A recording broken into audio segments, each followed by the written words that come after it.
Hello mga mamsi ko! So dahil nga malamig ang panahon ngayon, so tamang-tama nga ang pagluluto ko ng champurado ngayon dahil nag-request yung anak ko na magluto daw ako ng champurado at namimiss niya na daw at saktong-sakto naman sa panahon ngayon ay taglamig na talaga.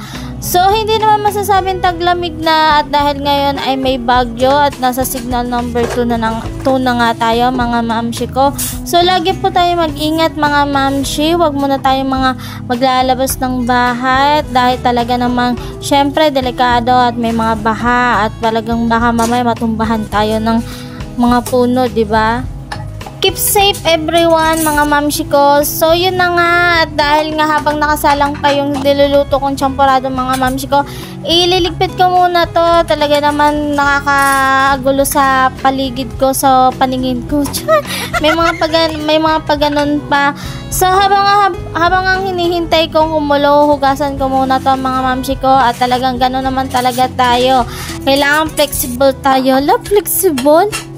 So ito na nga mga mamsi ko, kumulo na nga itong champurado ko. So lalagyan ko na siya ng kokowa, tsaka lalagay ko na rin yung asukal dyan. Bali kalahating kilo yung inilagay ko mga mamsi ko. Tama lang yung tamis niya mga mamsi ko at naglagay pa ako ng tubig dyan. Nag-add pa ako ng tubig kasi masyadong konti yung tubig ko. Then talagang nasusunog na yung ilalim niya. So yun, paluto na siya mga mamsi ko. Syempre magpapatikim tayo sa aking kapitbahay. So yun, dalawa lang nabigyan ko kapitbahay, tatlo pala. So pasensya na sa ibang hindi ko nabigyan at talaga babawi na lang ako mamsi ko kasi akala ko talaga madami na yung niluto kong yon.